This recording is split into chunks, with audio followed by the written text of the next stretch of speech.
मित्रों नमस्कार। कैसे आप लोग? आशा ही नहीं बल्कि पूरा भरोसा है कि बहुत अच्छे होंगे और आपकी प्रिपरेशन, आपकी तैयारी बहुत अच्छे तरीके से चल रही होगी। इन्हीं उम्मीदों के साथ मैं हूं आपका सीएम मिश्रा और आप देख रहे हैं रुद्र आईएएस चैनल। आज का जो हमारा टॉपिक है वो आगामी किसी भी परीक्षा के लिए बहुत ही इम्पॉर्टेंट है। आप इसे करंट अफेयर्स में भी रख सकते हैं, आप इसे एग्रीकल्चर के सेक्शन में भी रख सकते हैं, आप इसे ज्योग्राफी का पार्ट भी समझ सकते हैं, इसे साइंस में भी शामिल किया जा सकता है, यानी किसी ना किसी सेगमेंट में ये सेट हो जाएगा। तो बहुत ही इम्पॉर्टेंट है, इसलिए शुरू से अंत तक ये वीडियो बड़े ध्यान से देखना। ये जो फोटो आप देख रहे हो सामने स्क्रीन पर आपके सामने, इनका नाम है एमएस स्वामीनाथन। एमएस स्वामीनाथन जी का जन्म 7 अगस्त, ये जो अगस्त का महीना चल रहा है अभी, ओके, 7 अगस्त 1925 को हुआ था। अब आप ही हिसाब लगाइए कि 7 अगस्त 1925 को जो व्यक्ति पैदा हुआ वो आज 7 अगस्त 2025 को पूरे 100 साल का हो गया। तो इनका बहुत योगदान है भारत की तरक्की में। भारत को आज जहां है भारत, उस मुकाम तक पहुंचाने में एमएस स्वामीनाथन ने बहुत ही वाइटल, बहुत ही इंपॉर्टेंट रोल प्ले किया है, बहुत ही महत्वपूर्ण भूमिका निभाई है। तो हमारा फर्ज बनता है, हमारे देश का फर्ज बनता है, हमारे प्रधानमंत्री का फर्ज बनता है, हमारी सरकार का फर्ज बनता है क्या, कि वो इनकी जन्म शताब्दी को धूमधाम से एक उत्सव के रूप में सेलिब्रेट करें। ओके, चलिए देखते हैं। तो हमारे भारत के प्रधानमंत्री, यशस्वी प्रधानमंत्री श्रीमान श्री नरेंद्र मोदी जी की अध्यक्षता में नई दिल्ली में एक सम्मेलन का आयोजन किया गया। उस सम्मेलन का नाम रखा गया एमएस स्वामीनाथन शताब्दी, और राष्ट्रीय नहीं, क्योंकि he is not a national personality, he is international personality, अंतरराष्ट्रीय व्यक्तित्व है। इन्होंने जो काम किया है वो काम, यानी उसका बेनिफिट, उसका लाभ केवल एक देश की सीमा तक सीमित नहीं है, उसका लाभ पूरी दुनिया के लोगों को मिला है। पूरी दुनिया के लोग उस इनकी उपलब्धियों का, इनके द्वारा किए गए डेवलपमेंट का फायदा उठा रही हैं, इसलिए यहां शब्द जुड़ा हुआ है अंतरराष्ट्रीय। तो एमएस स्वामीनाथन शताब्दी अंतरराष्ट्रीय सम्मेलन का आयोजन इनकी जन्म शताब्दी यानी 7 अगस्त, विगत 7 अगस्त, अभी 4-5 दिन पहले जो 7 अगस्त था 2025 को नई दिल्ली में किया गया। उस सम्मेलन में यशस्वी प्रधानमंत्री आदरणीय श्री नरेंद्र मोदी जी के साथ हमारे मध्य प्रदेश के भूतपूर्व मुख्यमंत्री और अभी केंद्रीय कृषि मंत्री आदरणीय श्री शिवराज सिंह चौहान की उपस्थिति में ये सम्मेलन आयोजित हुआ। और इस सम्मेलन की थीम थी सदाबहार क्रांति, जैव खुशहाली का मार्ग। तो आइए डिटेल में जानते हैं कि कौन थे नॉर्मन बोरलॉग। नॉर्मन बोरलॉग का ह्यूमैनिटी के लिए, मानवता के लिए क्या कंट्रीब्यूशन है, हमारे देश में उन्होंने क्या रोल प्ले किया डेवलपमेंट में, और कौन कौन से अवार्ड मिले उनको, कहां कहां वो काम कर चुके हैं। थोड़ा बहुत हम इस पर भी फोकस करेंगे कि what is the green revolution and what is the सदाबहार क्रांति, एवरग्रीन रेवोल्यूशन, सदाबहार क्रांति और हरित क्रांति, ये चीजें क्या हैं। और सेकेंड, आफ्टर ऑल एक द्वितीय हरित क्रांति के बारे में भी थोड़ी बहुत चर्चा अपन इस सेशन में, इस वीडियो में करेंगे। तो शुरू से अंत तक ये वीडियो देखिएगा। अगर वीडियो पसंद आए तो लाइक कीजिएगा, सब्सक्राइब कीजिएगा, ओके। और अगर आपका मन करे तो अपने लोगों को ये वीडियो शेयर भी कर दीजिएगा। थैंक यू, धन्यवाद। आगे चलते हैं।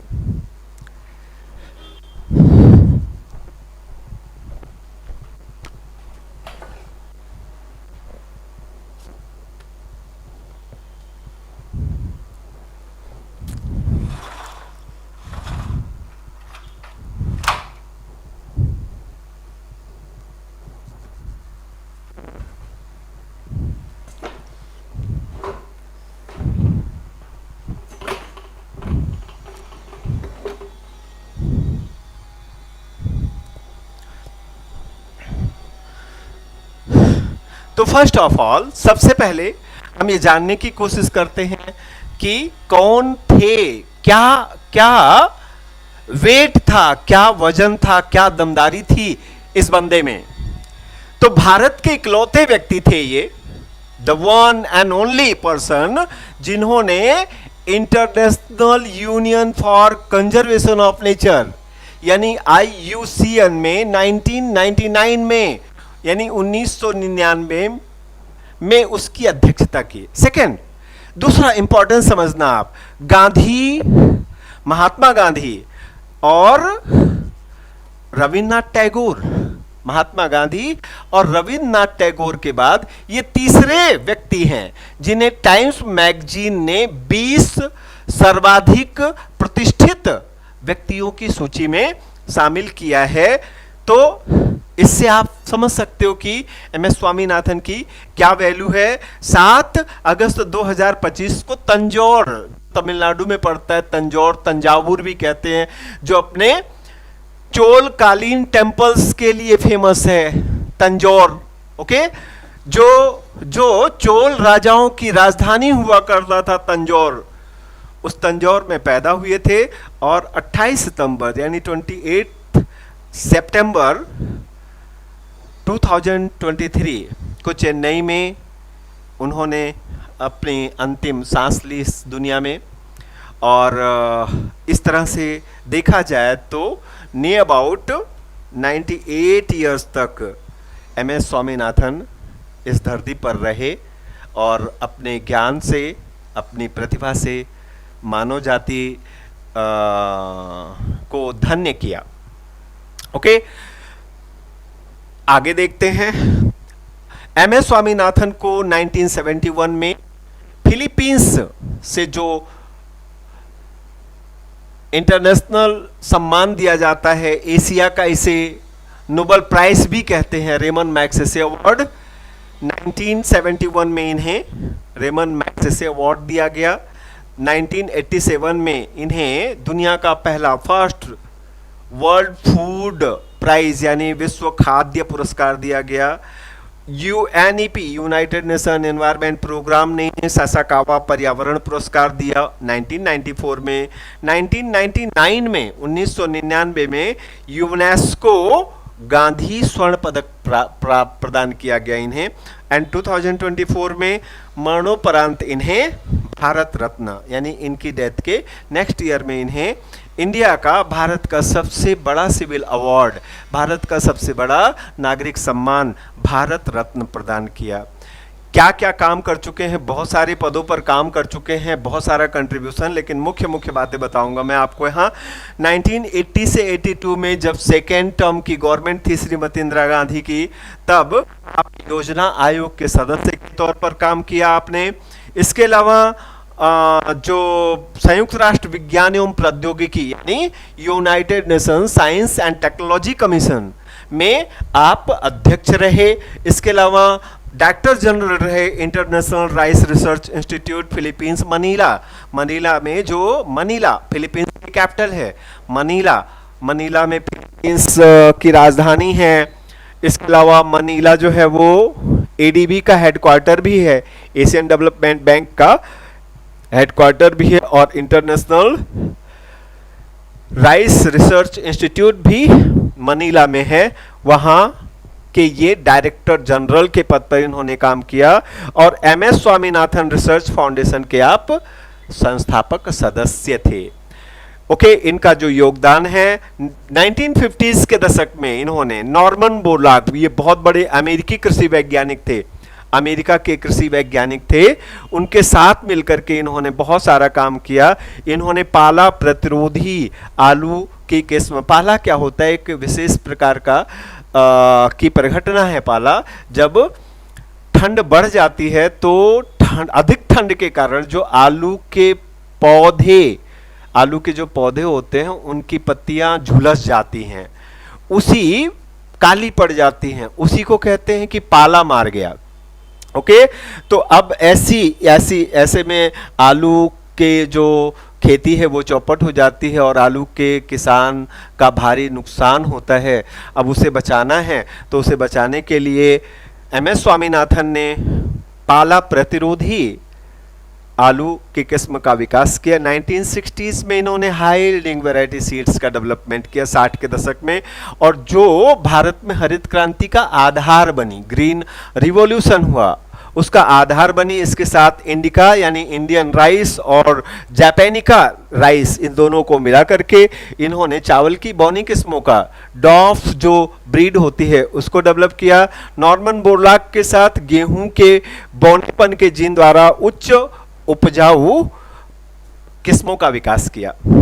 ये 4 पुरोधा, इनके पिक्चर आप स्क्रीन पर देख सकते हो। He is Norman Borlaug, Norman Ernest Borlaug इनका पूरा नाम था। अमेरिका के एग्रीकल्चर साइंटिस्ट थे ये। पादप रोग विज्ञानी, यानी पादप रोग यानी पौधों में जो होने वाला रोग है उसमें इन्होंने पढ़ाई की थी।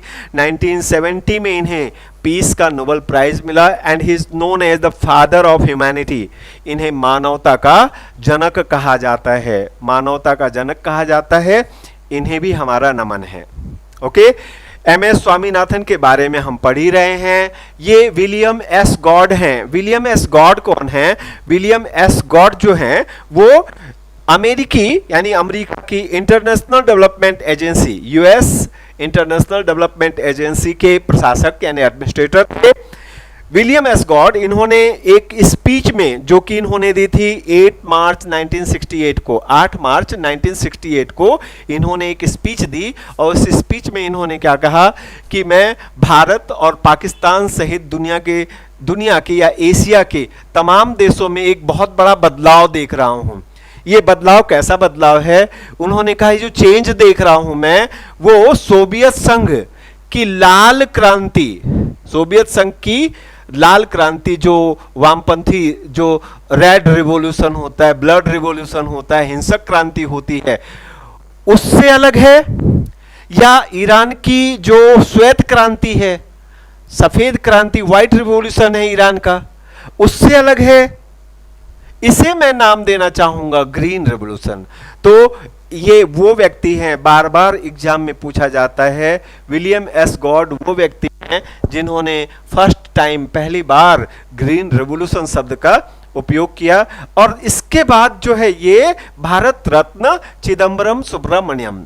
चिदम्बरम सुब्रमण्यम कौन थे? ये श्रीमती इंदिरा गांधी की गवर्नमेंट में एग्रीकल्चर मिनिस्टर थे। जैसे आज हमारे आदरणीय शिवराज सिंह चौहान जी नरेंद्र मोदी जी की गवर्नमेंट में कृषि मंत्री हैं, उसी तरह से चिदम्बरम सुब्रमण्यम श्रीमती इंदिरा गांधी की सरकार में एग्रीकल्चर मिनिस्टर थे।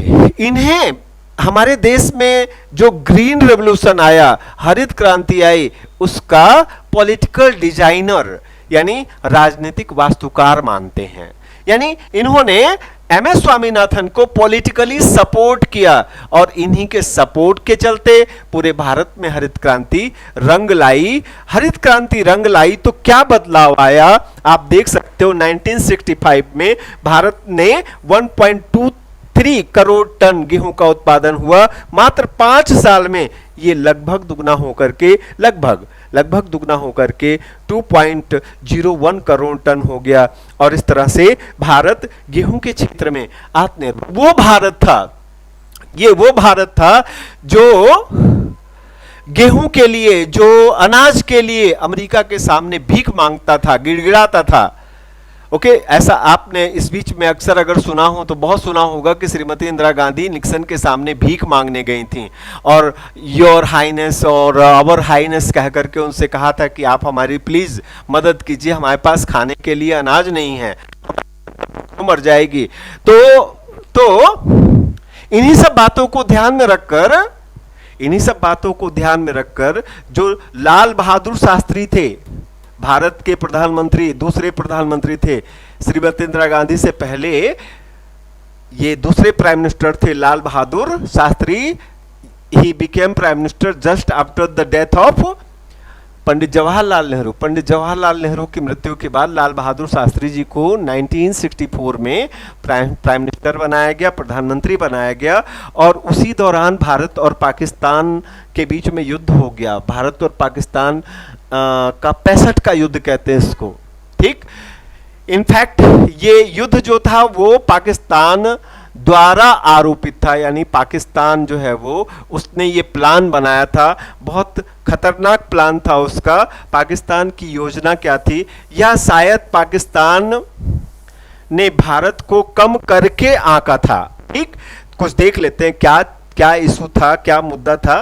तो देखिए 1962 में, 1962 में चीन ने भारत के सीमावर्ती क्षेत्रों पर कब्जा कर लिया, लेकिन बहुत ही शीघ्र, बहुत ही जल्दी अंतर्राष्ट्रीय दबाव के चलते वो भारत की सीमाओं को खाली करके वापस भी चला गया। कुछ डिस्प्यूटेड एरिया हैं जहां आज तक उसका कब्जा बरकरार है। चलो खैर, ये माना गया कि ये चीन के द्वारा भारत के मुंह पर थप्पड़ मारा गया, यानी एक तरह से बिना युद्ध में हारे हम हार गए।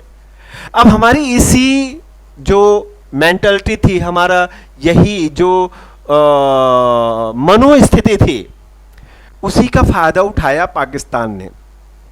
ओके, हमारा जो पड़ोसी मुल्क है पाकिस्तान, उसने फायदा उठाया और उसने एक ऑपरेशन बनाया जिसका नाम था ऑपरेशन जिब्राल्टर। ऑपरेशन जिब्राल्टर के जरिए राजस्थान के रास्ते से, राजस्थान के रेगिस्तान को पार करते हुए जैसलमेर, बीकानेर, उनकी योजना थी दिल्ली पर कब्जा करने की। ओके, तो आधी रात के समय जब पाकिस्तानी टैंक धड़धड़ा कर भारत की तरफ बढ़ रहे थे, तब लाल बहादुर शास्त्री को सोते में जगाया गया और जगा कर उनसे पूछा गया, उन्हें सूचित किया गया कि पाकिस्तान ने भारत पर अटैक कर दिया है, भारत पर आक्रमण कर दिया है। पाकिस्तान का ऐसा सोचना था कि अगर भारत जो है वो चीन से हार गया तो हमसे भी हार जाएगा, भारत तो बहुत कमजोर हो चुका है अभी। और भारत ही कमजोर नहीं, भारत का एक कमजोर प्रधानमंत्री पंडित जवाहरलाल नेहरू जैसा बरगद के पेड़ के नीचे लाल बहादुर जैसे एक बहुत ही जो लो प्रोफाइल व्यक्ति की क्या औकात हुआ करती थी उस समय। मतलब ये समझ सकते हो कि इनके ऊपर दया करके, लाल बहादुर शास्त्री जी के ऊपर दया करके, और उस समय के जो कांग्रेस अध्यक्ष थे के कामराज, उन्होंने इन्हें प्रधानमंत्री बनाया था। वरना ये अपनी एबिलिटी से, अपने गुणों से ये प्रधानमंत्री नहीं बने थे। ओके, तो इन्हें जब सूचित किया गया तो इन्होंने क्या कहा, इन्होंने कहा आप भी अटैक कर दो। सारी हमारी जो सेनाओं के, तीनों सेनाओं के जो चीफ मार्शल्स होते हैं वो सट्टे में आ गए। उन्होंने सोचा शायद लाल बहादुर शास्त्री जी अभी भी नींद में हैं, उन्होंने पूरी बात सुनी नहीं। उनसे हम कह रहे हैं कि पाकिस्तान ने अटैक कर दिया है, तो वो कह रहे हैं आप भी अटैक कर दो। तो उन्होंने अपनी बात को फिर से रिपीट किया कि हम आपको सूचित कर रहे हैं कि पाकिस्तान भारत के ऊपर आक्रमण कर चुका है, प्लानिंग नहीं कर रहा है। वो पाकिस्तानी सेनाएं भारत की सीमा में प्रवेश कर चुकी हैं। तब लाल बहादुर शास्त्री जी ने कहा कि भाई मैं अच्छे से समझ रहा हूं आप क्या कह रहे हो, मेरा ये कहना है अगर पाकिस्तानी सीमाएं राजस्थान से अटैक कर रही हैं, इंटर कर रही हैं भारत में, तो आप मत करो, आप पंजाब बाघा बॉर्डर के रास्ते लाहौर पर कब्जा कर लो। ओके, और यही हुआ। हमारी वायुसेना और थल सेना, इन दोनों ने मिलकर के, यानी हमारे एयरफोर्स और हमारी आर्मी, इन दोनों ने मिलकर के विद इन सम आवर्स, कुछ ही घंटों में पाकिस्तान पर कब्जा कर लिया और औंधे मुंह पाकिस्तान को वापस जाना पड़ा। अब वापस जाना पड़ा, ये भारत की एक अनडिक्लेयर्ड सक्सेस थी, ये अघोषित विजय थी। बहुत सारे टैंक वैंक छोड़ के पाकिस्तानी सिपाही भाग गए, उन टैंकों पर भारतीय सैनिकों ने कब्जा कर लिया। बहुत सारे टैंक आपको अभी भी इधर उधर जो हमारी सैनिक छावनियां होती हैं उनके एंट्रेंस पर, उनके गेट पर मिल जाएंगे। लिखा रहता है बड़े बड़े शब्दों में कि 65 में पाकिस्तान द्वारा प्राप्त किया गया, पाकिस्तान द्वारा जीता गया युद्ध टैंक। ओके भाई, टैंक छोड़ के गए तो टैंक थोड़ी लौटाने जाएंगे। तो उन्हीं में टैंक पर खड़े होकर के हमारे देश के तत्कालीन यशस्वी प्रधानमंत्री आदरणीय श्री लाल बहादुर शास्त्री जी ने सेल्फी ली और एक नारा दिया। नारा क्या दिया? नारे का ज्यादा इंपॉर्टेंस है। उन्होंने कहा हमारे देश के दो दुश्मन हैं। एक दुश्मन बाहर से खा रहा है, एक दुश्मन भारत पर बाहर से आक्रमण कर रहा है, और एक दुश्मन भारत को अंदर से तोड़ रहा है। तो बाहर वाला दुश्मन पाकिस्तान है, बाहर वाला दुश्मन चीन है, और अंदर वाला दुश्मन भूख है। और हमें इन दोनों दुश्मनों से लड़ने के लिए दो अलग अलग सिपाही चाहिए। एक सिपाही जवान होगा, तो उन्होंने कहा जय जवान, सबको बोलना चाहिए जय जवान। और दूसरा सिपाही जो होगा वो किसान होगा, तो उन्होंने कहा जय किसान। ओके, तो इसी के बाद लाल बहादुर शास्त्री जो थे वो देश के लाल हो गए। अपने इसी स्टेटमेंट के बाद देश के लाल हो गए। और उनका ये कहना था बहुत अधिक समय तक, इसके बाद वो बहुत अधिक समय तक जीवित नहीं रहे, जिंदा नहीं रहे, लेकिन उनका ये कहना था कि हरित क्रांति की रूपरेखा तैयार की जाने लगी। और उसके बाद पूरा जिम्मा उनकी डेथ के बाद, मतलब 10 जनवरी 1966 को, यानी 1966 को he was died in Tashkent. Tashkent में उनका निधन बड़ी रहस्यमयी परिस्थितियों में हो गया। बट जो ऑथेंटिक इंफॉर्मेशन है, आधिकारिक जानकारी है, दैट इज कि he was died through heart attack से उनकी मृत्यु हुई थी। तो चलिए, ये हो गया हरित क्रांति का बैकग्राउंड। तो श्रीमती इंदिरा गांधी के सिपाह सालार जो सुब्रमण्यम थे, यानी चिदम्बरम सुब्रमण्यम थे, उन्हें बाद में भारत रत्न सम्मान भी दिया गया। तो यहां पर एक नॉर्मन बोरलॉग जी हैं जिन्हें नोबेल प्राइज मिल चुका है, भारत रत्न MS स्वामीनाथन हैं, और भारत रत्न चिदम्बरम सुब्रमण्यम हैं। ओके, हरित क्रांति की बात कर लेते हैं। हरित क्रांति क्या है? हरित क्रांति एक बहुत ही बेहतरीन क्रांति है, दुनिया की यूनिक क्रांतियों में से एक है। ये फ्रांस की क्रांति जैसी सत्ता परिवर्तन के लिए, यानी राजनीतिक क्रांति नहीं है। अमेरिका की क्रांति जैसी ये स्वतंत्रता की क्रांति नहीं है। ये चाइना के जैसे साम्यवादी क्रांति नहीं है। ये पूरी तरह से आर्थिक क्रांति है। ओके, जो सरकार का एफर्ट था, सरकार का प्रयास था, सरकार ने बहुत ही पॉजिटिव रोल प्ले किया देश को भूख के चंगुल से बाहर निकालने के लिए। प्लस उसके साथ साथ नॉर्मन बोरलॉग और MS स्वामीनाथन द्वारा विकसित किए गए हाइब्रिड सीड्स थे। ये संकर किस्म के छोटी, यानी कम हाइट वाले फसल हुआ करती थी, गेहूं और चावल की। इसका डेवलपमेंट किया गया था। एक्चुअल में होता क्या था कि जब गेहूं की फसल काफ़ी बड़ी हो जाती थी, लंबी हो जाती थी, तो खुद ही अपना वेट नहीं उठा पाती थी और एक पेड़ दूसरे पेड़ के ऊपर से गिर जाती थी। ओके, गिर जाती थी तो फसल सड़ जाती थी। तो किसान, एक तो पैदाइश ही बहुत कम होती थी, सिंचाई की सुविधाएं बहुत थी, केमिकल फर्टिलाइजर्स नहीं थे, पेस्ट कंट्रोल की सुविधा नहीं थी, हार्म कंट्रोल की कोई सुविधा नहीं थी, खेतों में मशीन का यूज कम से कम होता था, मतलब था ही नहीं। बैलों से खेत जोता था, ट्रैक्टर नहीं हुआ करता था, हार्वेस्टर नहीं हुआ करता था, ट्यूबवेल नहीं हुआ करते थे, कुएं, नलकूप, रहट। आपने गाना सुना होगा ना, सुन के रहट की आवाजें यूं लगे कहीं सहनाई बजे, है ना। ये देश है वीर जवानों का, अलबेलों का, मस्तानों का, इस देश का यारों क्या कहना, ये सब गाने आपने सुने होंगे। तो ये क्या भैया, ये जमाना था। अब क्या जमाना आ गया? अब हरित क्रांति के बाद जो बदलाव आया वो कुछ बदलाव ऐसा था कि अब आपको खेतों में ट्रैक्टर दिख रहा है, अब आपको खेतों में हार्वेस्टर दिख रहा है, अब खेतों में नहर का पानी आ रहा है या नहर का पानी नहीं है, तो खेत तक बिजली के खंभे गए हुए हैं और बिजली के मोटर से ट्यूबवेल, पंप चलाए जा रहे हैं, खेतों में सिंचाई की जा रही है। It was change. हमारे किसान जो हैं वो यूरिया या DAP, डाई अमोनियम फास्फेट, या पोटास जैसे सुपर फास्फेट जैसे जो खादों का इस्तेमाल कर रहे हैं खेत में, कीट मकोड़ों से बचाने के लिए। जो कीट प्रबंधन है, यानी कीड़े मकोड़ों का अलग एक पेस्ट मैनेजमेंट का काम किया जा रहा है। ओके, तो फार्मिंग जो है यानी खेती का स्वरूप बिल्कुल बदल गया है, बहुत चेंज हो गया है। यही जो बदलाव शुरू हुआ 60-65 के दशक में, इसी बदलाव का जो इम्पैक्ट पड़ा, कहाँ कहाँ पड़ा? इकोनॉमी पर पड़ा। इकोनॉमी पर क्या इम्पैक्ट पड़ा कि जो किसान है, किसान की आय बढ़ गई।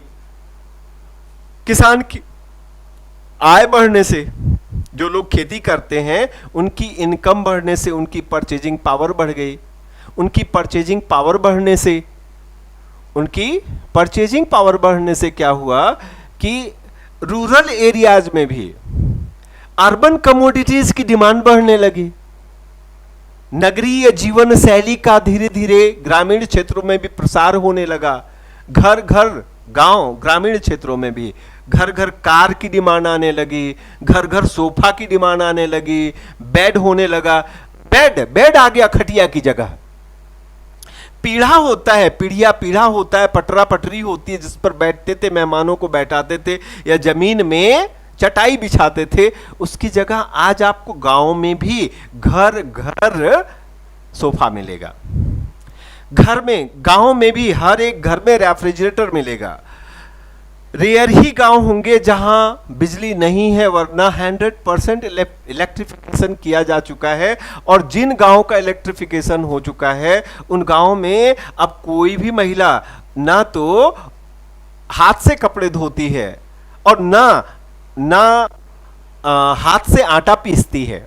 अब आटा पीसने के लिए, यानी गेहूं पीसने के लिए, गेहूं पीसने के लिए आटा चक्की है और कपड़े धोने के लिए वॉशिंग मशीन है। ये गांव की तस्वीर आपको बता रहा हूं। तो गांव अब सुख सुविधाओं के मामले में शहरों को टक्कर दे रहे हैं। किसी भी मामले में वो शहरों से कम नहीं है। ये जो चेंज है, ये चेंज सिर्फ इस वजह से है कि किसानों की प्रोडक्टिविटी बढ़ी है, किसानों की उत्पादकता बढ़ी है, उनका लाभ बढ़ा है। अब इसके अलावा फिर चाहे आप जो भी कह लो ना कि किसान सबसे दीनहीन या एटसेट्रा, किसानों के लिए तो कोई कुछ नहीं करता है। किसानों के भाई बहुत डेवलपमेंट हुआ है। वो डेवलपमेंट मैंने अपनी आंखों से अपनी एज में रियलाइज किया है। जो बदलाव आया है वो बदलाव मैंने अपनी आंखों से देखा है।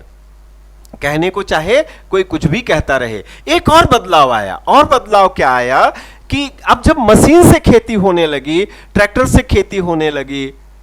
पहले कैसा होता था कि जब गेहूं की बुआई शुरू होती थी तो लगातार 1.5-2 महीने तक गेहूं की बुआई चलती थी और कई बार तो 5-5, 4-4, 5-5 जोड़ी बैल खेत जोतते थे। तब जा करके बड़े जो खेतीहर किसान थे वो अपनी पूरी जमीन को यूटिलाइज कर पाते थे, क्योंकि शॉर्ट टर्म होता है, समय बहुत बहुत छोटा होता है जिसमें बुआई होती है। मतलब आप अक्टूबर में गेहूं की बुआई नहीं कर सकते हो। अक्टूबर एंड से गेहूं की बुआई मीन्स आफ्टर दीपावली के बाद से गेहूं की बुआई शुरू होती है और बहुत अधिक से अधिक आप दिसंबर तक गेहूं की बुआई कर सकते हो। वो जो पीरियड था गेहूं बोने का, खेतों में बोने का, जो 1.5-2 महीने का पीरियड हुआ करता था, वो ट्रैक्टर ने घटाकर 1 दिन, 2 दिन, 3 दिन कर दिया। यानी आज किसान बुआई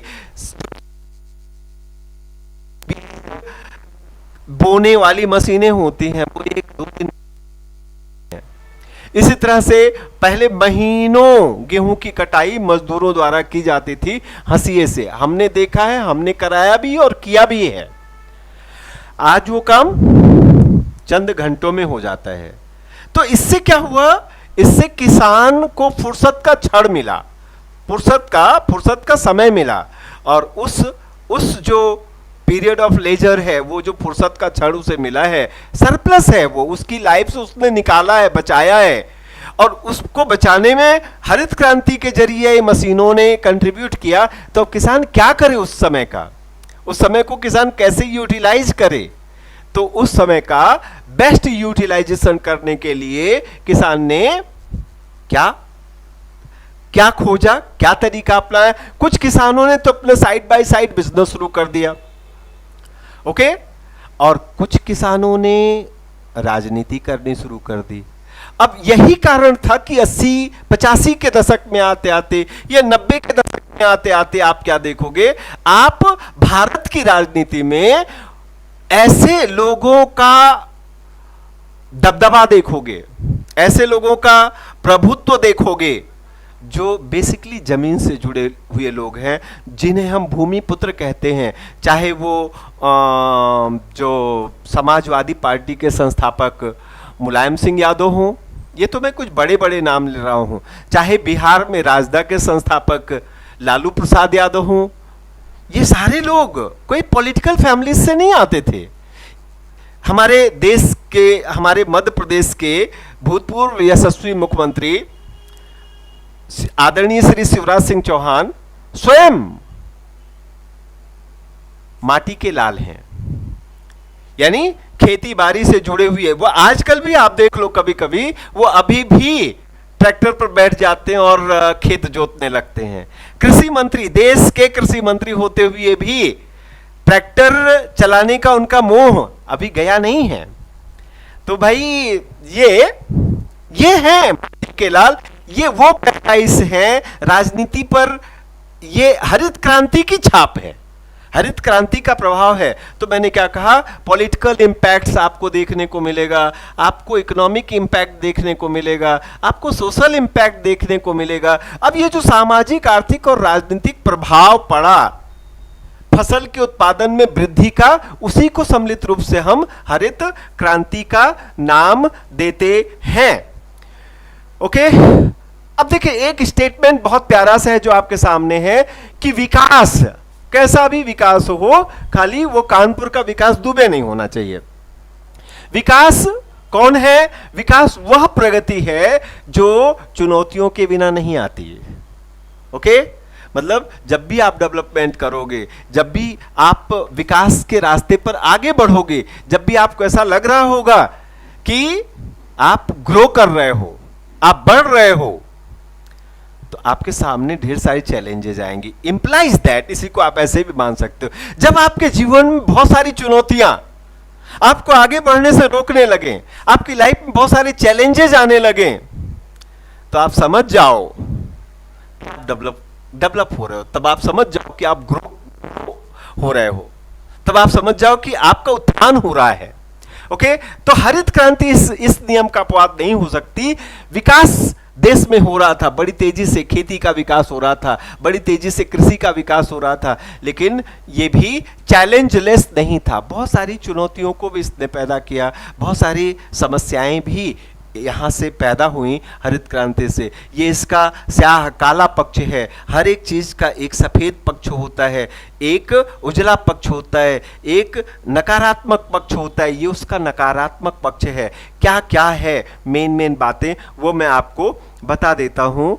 ओके, तो क्या क्या है ये अगर आप मुझसे पूछना चाहो तो मैं ऐसे कहूँगा कि ये मैं दिखाना नहीं चाहता हूं आपको, यहां आ जाइए साहब, यहां बताता हूं मैं आपको। पहला, फर्स्ट ऑफ ऑल तो रीजनल डिस्पैरिटी आई। रीजनल डिस्पैरिटी का मतलब क्या था कि हरित क्रांति का प्रभाव देश के सभी राज्यों पर एक जैसा नहीं पड़ा। कुछ राज्य जो मैदानी राज्य थे, मतलब उत्तर प्रदेश, पंजाब, हरियाणा, बिहार, इन राज्यों में हरित क्रांति का प्रभाव बहुत ज़्यादा हुआ और यहाँ पर जो है वो सिंचाई की पर्याप्त सुविधाएं विकसित कर पाना आसान था, क्योंकि जो अंडरग्राउंड वाटर लेवल था वो काफ़ी लो था। यहाँ नहरों का विकास कर पाना आसान था। In comparison to Madhya Pradesh की बात कर लें, महाराष्ट्र की बात कर लें, ये पहाड़ी पठारी इलाका है, यहाँ आप नहरें नहीं बना सकते उस हिसाब से। ओके, आप एक नहर लेके जा रहे हो, बीच में पहाड़ आ जाएगा, नहर कहाँ जाएगी? दूसरी चीज़, यहाँ की मिट्टी जो है, यहाँ की मिट्टी पथरीली है, तो नहर खोदने में दिक्कत होती है। पथरीली मिट्टी होने के कारण जो अंडरग्राउंड वाटर तक एक्सेस पाने के लिए जो ड्रिल करना पड़ता है, वो ड्रिल काफ़ी कॉस्टली होता है। यानी आप ये कह सकते हो बोर किया जाता है, बोर काफ़ी महंगा होता है। अब दूसरी चीज़, पत्थर में पानी होता नहीं है, एक्वीफायर्स जो होते हैं पत्थर के नीचे होते हैं, तो कभी 50 फीट नीचे, कभी 100 फीट नीचे, कभी 200 फीट नीचे पानी मिलता है। इसकी तुलना अगर हम उत्तर प्रदेश से करें तो 10-15 फीट पर अच्छा पानी मिलने लगता है। ज़्यादा पानी चाहिए तो 20 फीट गहराई में चले जाओ, 20 फीट गहराई के बोर बहुत होता है, वहाँ 20-25 फीट पर पानी मिल जाता है। तो जितना गहराई में पानी मिलेगा उतना पानी पाना, यानी पानी निकालना उतना महंगा पड़ेगा, समझे, बोर करवाना उतना महंगा पड़ेगा। तो ये कुछ कारण रहे कि मध्य भारत या दक्षिण भारत में हरित क्रांति का उतना प्रभाव नहीं हुआ, उतना। हाँ, कहाँ कहाँ पड़ा? अब जैसे अभी मैंने शिवराज सिंह चौहान जी का नाम लिया। आदरणीय शिवराज सिंह चौहान जी का जन्म जो है वो नर्मदा नदी के किनारे के बेल्ट में हुआ है। अब नर्मदा नदी के किनारे का जो बेल्ट है वहाँ सिंचाई का ऐसा नेचुरली कोई प्रॉब्लम नहीं है। तो जहां सिंचाई की सुविधाएं आसानी से उपलब्ध हो पाई, वो क्षेत्र चमक उठा, वो क्षेत्र पूरे भारत का समृद्धि का द्वीप बन गया। और जहां सिंचाई की सुविधाएं नहीं उत्पन्न हो पाई वो पिछड़ता चला गया क्षेत्र। तो पहली बात आप क्या कह सकते हो कि हरित क्रांति का प्रभाव पूरे भारत पर एक जैसा नहीं पड़ा, इससे रीजनल डिस्पैरिटी बढ़ी, क्षेत्रीय असमानता बढ़ी। दूसरा, जो केमिकल फर्टिलाइजर्स होते हैं, जो रासायनिक उर्वरक होते हैं या पेस्टिसाइड्स होते हैं, उनके इन्वायरमेंटल और हेल्थ इश्यूज पैदा हुए। ओके, लाइक जो टॉक्सिन्स होते हैं, जो जहर होता है, वो हमारे फूड चेन का हिस्सा बन गया, मैग्निफिकेशन हुआ, जैव संवर्धन जिसको कहा जाता है, यानी हमारी खाद्य श्रृंखला में शामिल हो गया है। अब जहर हम खा रहे हैं बेटा। कहने का मतलब ये है कि अब ये कहना कि भाई ये बहुत जहरीली दवा डाल करके ये अनाज पैदा किया गया है, तो हम धो लें, इस अनाज को यूज करने से पहले 2-3 बार अच्छे से धो लें तो जहर निकल जाए। नहीं, अब नहीं हो सकता, क्योंकि वो उसके जीन में जहर अटैच हो चुका है अनाज के। तो ये अब उसी का इम्पैक्ट है क्या? उसी का इम्पैक्ट हम देखते हैं 40-45 के बाद किसी इंसान को शुगर की बीमारी हो जाती है, किसी को हार्ट अटैक आ जाता है, किसी को ब्रेन स्ट्रोक आ रहा है, किसी को कैंसर की प्रॉब्लम हो गई है। अब ऐसे कहते हैं कि बीड़ी सिगरेट तंबाकू का सेवन करने से कैंसर होता है, लेकिन उससे ज़्यादा केसेस जो हैं वो इनका सेवन ना करने वाले लोगों को भी कैंसर की प्रॉब्लम हो रही है। तो कहाँ से हो रही है? तो कोई ये मतलब मैं बीड़ी सिगरेट और तंबाकू का प्रचार प्रसार नहीं कर रहा हूँ। मेरा ये कहना है कि सिर्फ यही जहरीली चीज़ें नहीं हैं, ये तो जहर है ही, साथ में हवा भी जहरीली हो गई, हवा भी दूषित हो गई है भाई मेरे। और उस हवा को दूषित करने में ग्रीन रिवॉल्यूशन का इम्पॉर्टेंट रोल रहा, उसकी महत्वपूर्ण भूमिका रही। ओके, तो इन सारी समस्याओं से उबरने के लिए और कृषि को, खेती को लाभ का धंधा बनाने के लिए, लाभ का व्यवसाय बनाने के लिए, मतलब हम दोनों चीजें चाहते हैं। हम क्या चाहते हैं? हम चाहते हैं लाभ भी, प्रॉफिट भी मिले, खेती बेनिफिशियल हो, लाभकारी हो, किसानों का जीवन स्तर ऊपर उठे। ये ऊपर उठा दिया, और साथ में इन्वायरमेंटल इश्यूज फ्री हो, यानी पर्यावरण से संबंधित कोई समस्या उत्पन्न ना हो। और एक ऐसी खेती चाहते हैं, ऐसी खेती नहीं चाहते हैं कि आज हमारे खेत से 50 टन अनाज पैदा हो रहा है और कल खेत रिटायर्ड हो जाए, जवाब दे दे भैया अब हम एक भी टन पैदा करने की हमारी औकात नहीं रह गई, अब हम मर गए।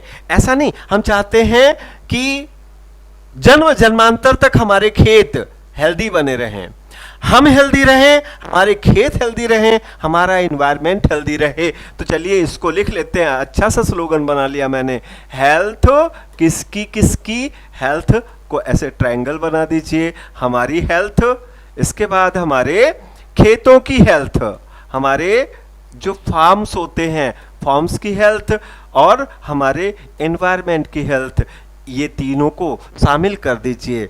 तो जो क्रांति अपेक्षित है, जो क्रांति की हम उम्मीद कर रहे हैं, that would be evergreen revolution. उसी को हम हरित क्रांति, उसी को हम सदाबहार क्रांति का नाम देते हैं। सदाबहार मतलब क्या होता है? बहार मतलब होता है खुशियां, बहार मतलब होता है खुशियां, बहार मतलब होता है रौनक। ओके, आए हो मेरी जिंदगी में तुम बहार बन के। तो बहार मतलब क्या होता है? बहार मतलब होता है मेरी जीवन में तुम रौनक बन के आए हो, खुशियां बन के आए हो।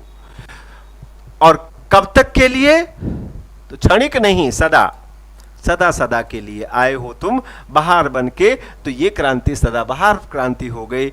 ये सदाबहार क्रांति, इसमें क्या क्या है, मुख्य घटक क्या क्या है इसके, कि इस क्रांति के तहत जो केमिकल फार्मिंग है उसकी जगह लेगा organic farming and green farming, हरित कृषि।